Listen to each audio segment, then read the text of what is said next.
Assalamualaikum warahmatullahi wabarakatuh. Saya Muhammad Fahri Ali, NIM 516021136, ingin mempresentasikan tugas besar kelompok saya. Dan langsung saja, deskripsi perusahaan. Pabrik Rokok merupakan perusahaan rokok di Indonesia yang bermarkas di Kudus, Jawa Tengah. Jarum merupakan perusahaan rokok terbesar di Indonesia, dan lainnya adalah Gudang Garam dan Sempurna. Pabrik rokok masing-masing memiliki rahasia tersendiri dalam rumusan campuran tembakau dan campuran cengkeh tersendiri untuk memastikan bahwa kualitas dari rokok tentunya berbeda dengan yang lain dan bisa dipertahankan.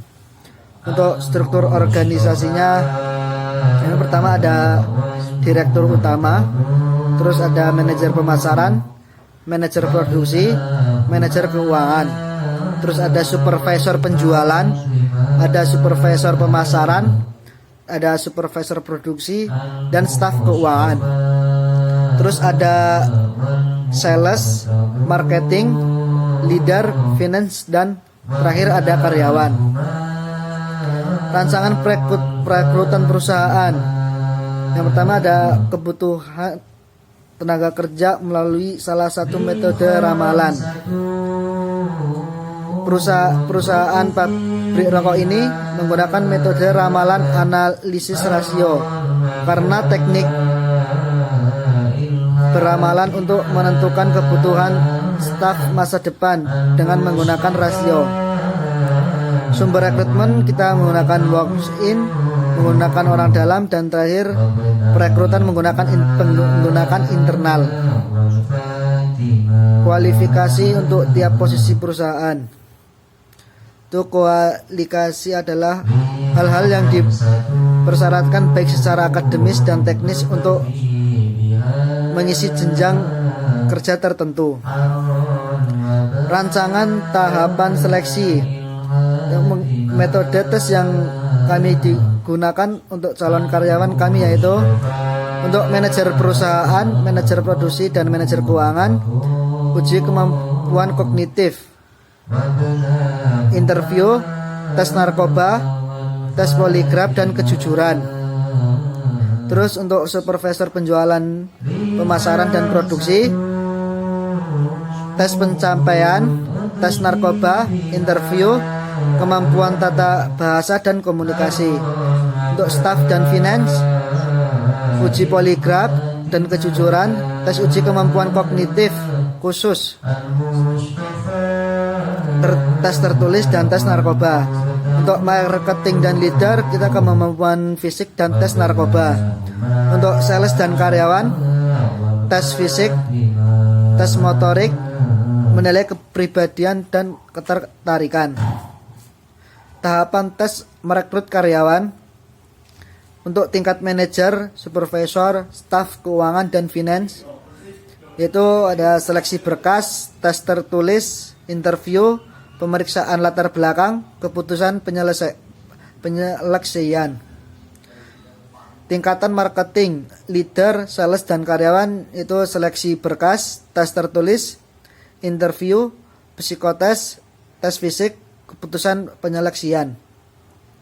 Rancangan program pelatihan perusahaan kami untuk manajer pemasaran, produksi, dan keuangan, itu menggunakan job instruction training, behavior modeling, pelatihan melalui audio visual, pelatihan dalam tim.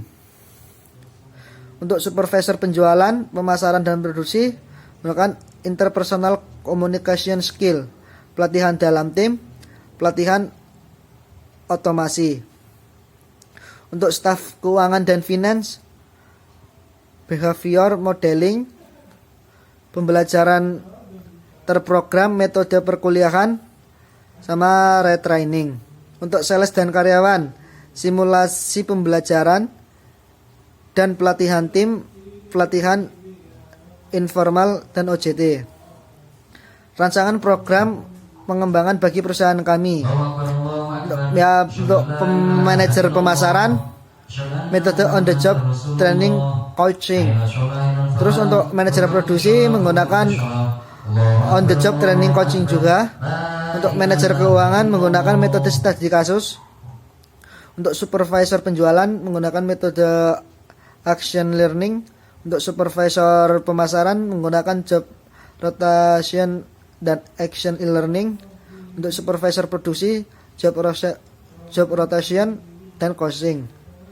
Manajemen kinerja, periode penilaian kerja, melakukan periode penilaian kerja 1 tahun sekali, yang akan melakukan penilaian kerja untuk bagian manajer pemasaran, produksi dan keuangan, yaitu atasan, bawahan, rekan kerja. Untuk supervisor penjualan, pemasaran, produksi dan staf keuangan, yaitu ada rekan kerja dan supplier.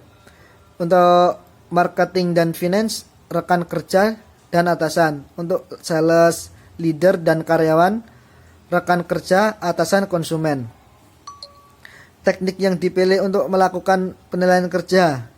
Untuk manajer pemasaran, produksi dan keuangan, kita menggunakan behaviorally answer rating scale atau BARS. Untuk supervisor penjualan, pemasaran, produksi, kita menggunakan manajemen by objective atau MBO. Untuk marketing, leader, staf keuangan dan finance, kita menggunakan graphic rating scale method.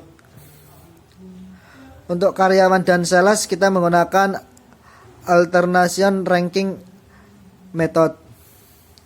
Kompensasi, komponen kompensasi yang akan diterima oleh seluruh karyawan adalah gaji, yang kedua ada insentif, terus yang ada tunjangan beberapa benefit. Ya, sekian presentasi dari saya. Bila ada salah kata saya mohon maaf. Terima kasih atas perhatiannya. Assalamualaikum warahmatullahi wabarakatuh.